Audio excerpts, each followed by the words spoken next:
like a buttercup. You're a Barbie doll. Show them all what I'm made of. Strut down the hall. Won't stop till I get enough. Happy New Year, everyone. Welcome to 2025. Welcome to our deep dive into some of the most interesting new state laws that are going into effect today, January 1st. Big day. Across the U.S. You know, we always talk about these new laws, but there are a lot of them. It's so many. And today, we really wanted to focus in on some of the ones that could really have a big impact on all of us. Absolutely. And it's such an interesting mix this year. You know, it's like a snapshot of what's on everyone's minds, from the economy and crime all the way to, you know, concert tickets and even social media. Yeah.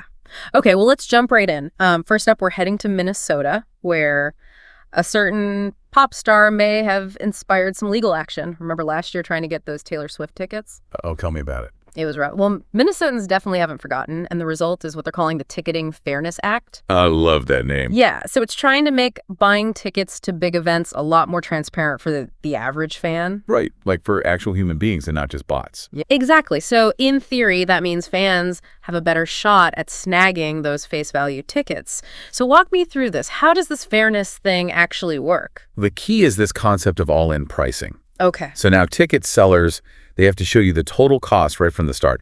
Fees, everything, no more surprises at checkout. That's good, because that is always so annoying. Oh, the worst. Right. You think you've got the ticket, and then there's all this extra. Fees, yeah. So that takes care of that part.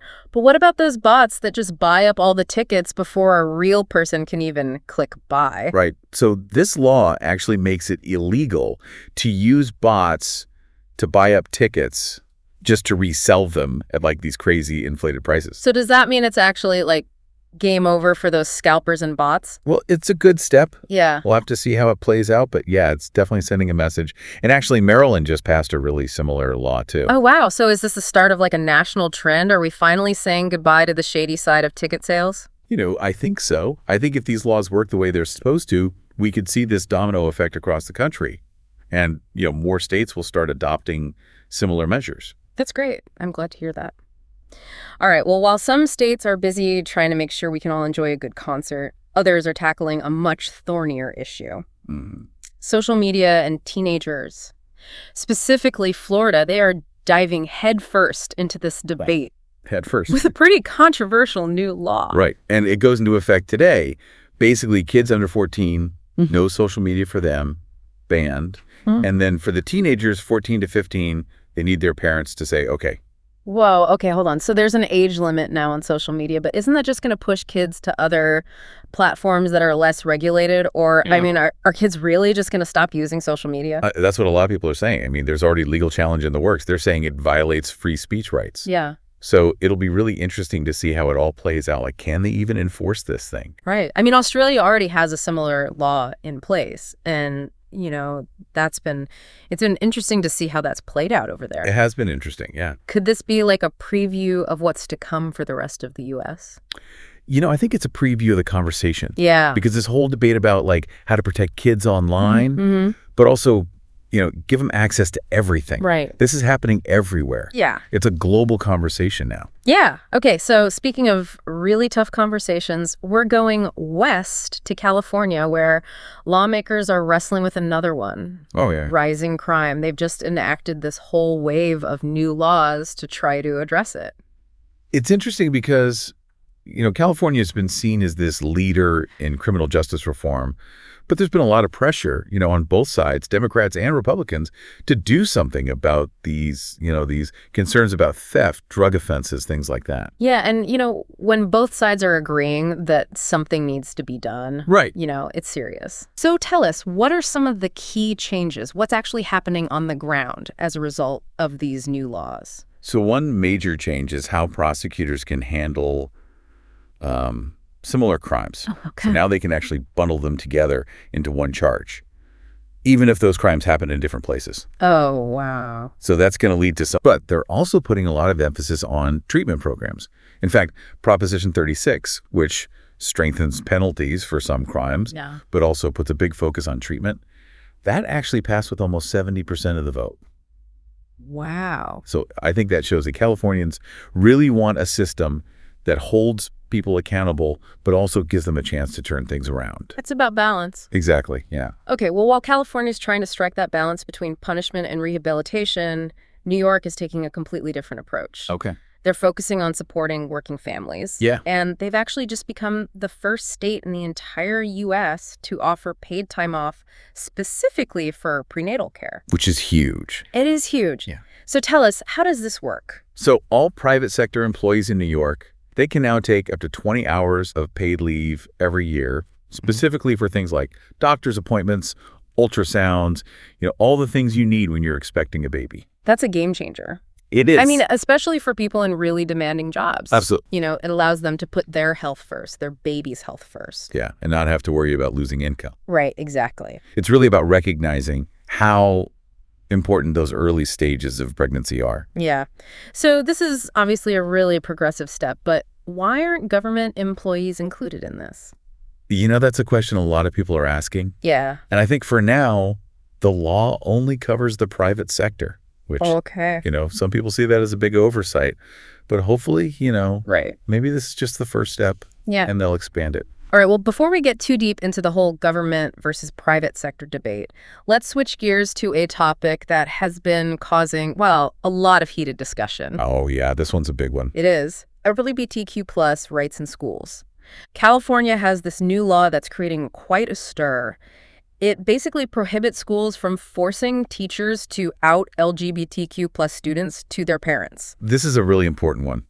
I mean, imagine being a kid and you're not ready to talk to your parents about this part of yourself. Oh, absolutely. And then the school basically forces you to. Yeah.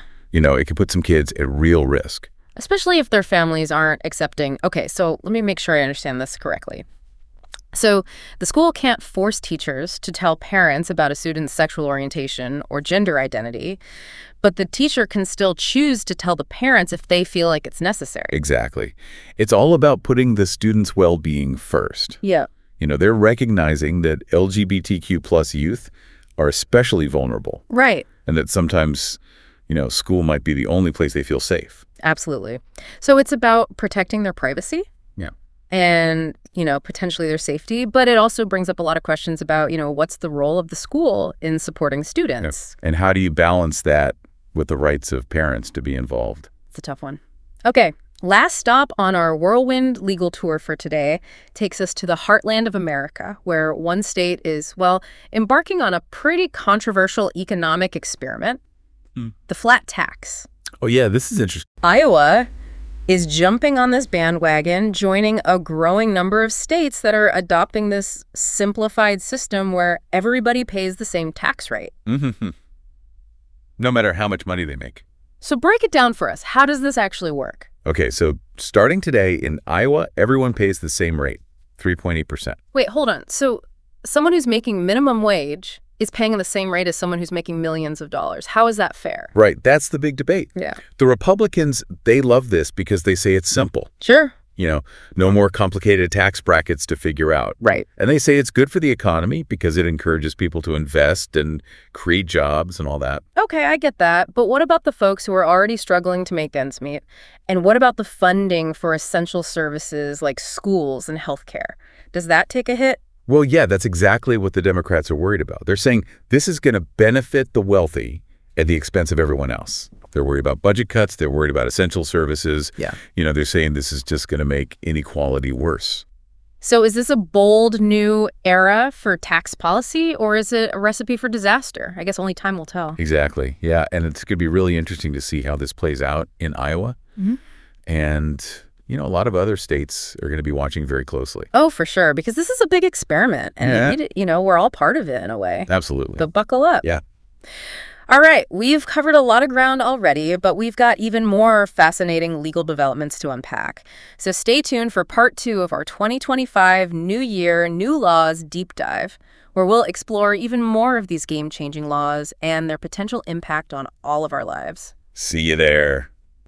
Welcome back to our deep dive into the most fascinating new laws of 2025. It's really interesting to see how these laws kind of give us a peek into what's on people's minds right now. Absolutely. Like, what are we really thinking about as a country? Yeah, and from protecting kids online to, making sure expectant parents have the support they need, it's clear that there are some big changes happening. For sure. Okay, so let's dig into some more of these intriguing new laws. We were talking about California before the break, Right. and that new law about LGBTQ plus students in schools. Yeah, this one's been generating a lot of discussion. It has. So can we just break this down a little bit more? Yeah. Remind me, what exactly does this law do? Okay, so basically it prevents schools from forcing teachers to tell parents about a student's sexual orientation or gender identity Okay. if the student, isn't ready to have that conversation. Right, because I imagine for some kids that could be a really difficult, potentially even dangerous situation. Yeah, exactly. Like, what if their family isn't accepting? It could put them at risk. So the school can't force the teacher to out them, but the teacher can still choose to tell the parents if they think it's necessary. Right, like if they think the student is in danger or something. Okay, that makes sense. It sounds like they're trying to balance protecting the student with the rights of the parents. Yeah, it's definitely a delicate balance.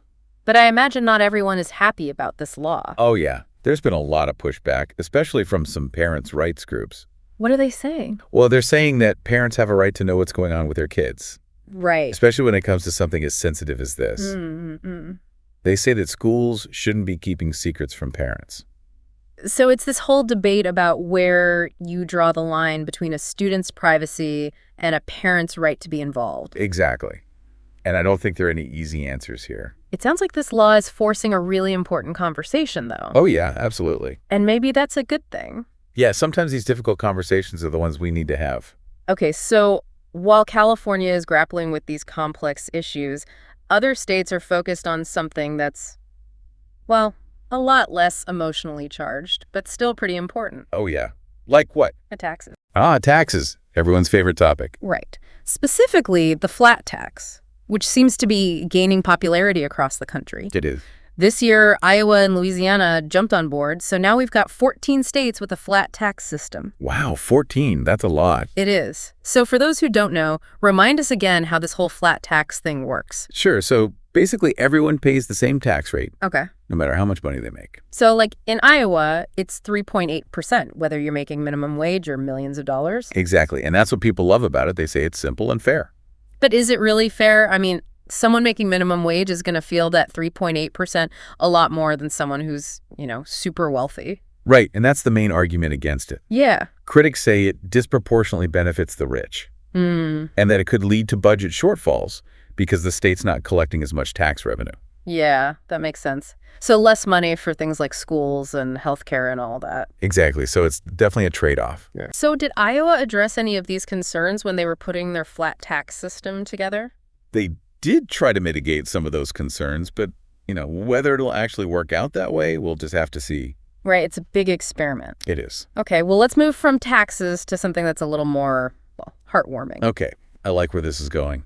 New York, always on the cutting edge when it comes to social policy, they've just implemented this groundbreaking law that guarantees paid time off for prenatal care. This is a big one. It is huge. And it's the first of its kind in the country. So remind us again how this works. What does it mean for expectant parents in New York? Okay, so all private sector employees in New York, they now get 20 hours of paid leave per year, specifically for prenatal care. Wow, 20 hours. Yeah, so that's for doctor's appointments, ultrasounds, anything related to the pregnancy. So no more having to choose between going to the doctor and getting a paycheck. Exactly, and it helps ensure that people are getting the care they need, which ultimately leads to healthier pregnancies and healthier babies. So it's a win-win for everyone, right? Well, not everyone agrees. Some businesses were worried about the cost, having to pay people while they're not working. Sure, I can see that. But, I think a lot of people would argue that the benefits outweigh the costs. Yeah, and, it could even help businesses attract and retain employees. Right, exactly. Okay, so this is obviously a big step forward for New York, but it makes you wonder, will other states follow suit? Could this be the start of a national trend? I think it has the potential to be really influential, Yeah. especially if it's successful in New York.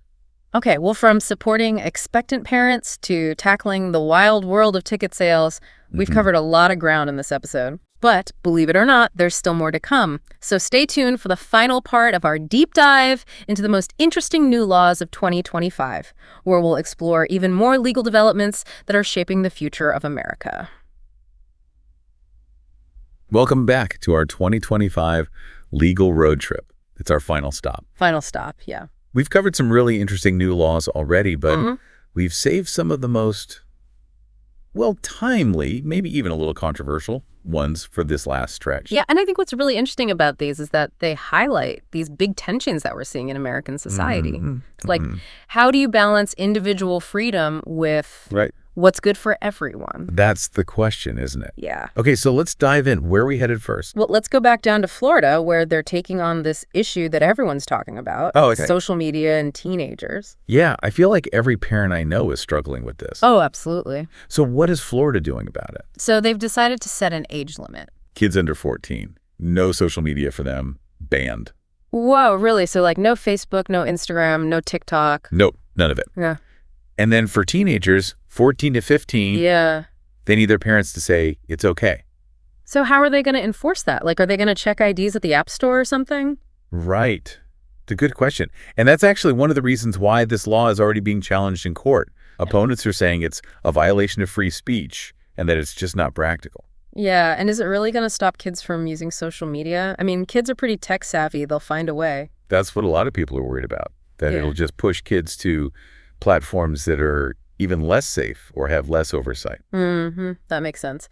Okay, so we've got Florida trying to regulate social media, and now we're going back to California. Back to California. Where they're trying to find that middle ground on another really tough issue, crime. Yeah, so California's dealing with rising crime rates. Yeah. But they've also been a leader in trying to reform the criminal justice system. Right. It's a tricky situation for sure. It is. And I think these new laws show that they're trying to find a balance between, cracking down on crime, but also still offering people a chance at rehabilitation. Okay, so what are some of the key changes that are happening now? Well, one big one is that prosecutors can now combine similar crimes into one single charge. Okay. Even if those crimes happened in different places. Oh, wow. That's a pretty significant change. It is, and it's going to have a big impact on repeat offenders especially. And what about those smash and grabs that we've been seeing so much of? Did they make any changes to the laws around that? Yeah, they did. Before, there was this weird loophole where breaking into a car, if it was unlocked, wasn't technically a crime. Wait, really? Yeah, no, it's crazy. That doesn't make any sense. I know.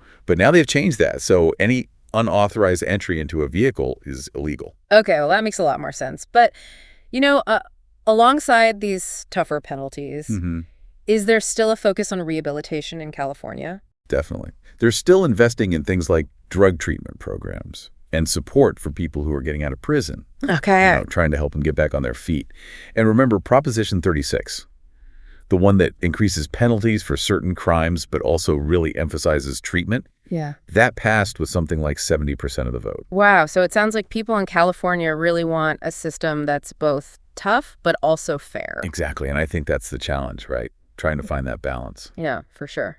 Okay, so last but not least, we've got to talk about one more law that I'm really excited about. It's happening in New York. Oh, New York, they're always doing something interesting. They are. So they've just become the first state to guarantee paid time off specifically for prenatal care. Yeah, that's a big deal. It's huge. It's a really big step forward for working families. Absolutely. So remind us one more time how this works. What does it mean for expectant parents in New York? Okay, so all private sector employees in New York, they now have access to 20 hours of paid leave every year, specifically for prenatal care. That's doctor's appointments, ultrasounds, all of it. So they don't have to choose between their health and their paycheck. Exactly. They can take the time they need to go to the doctor, make sure everything's okay with the pregnancy, without having to worry about losing income. It's pretty amazing, isn't it? It is. It's a really great example of how a law can actually make a positive difference in people's lives. Yeah, absolutely.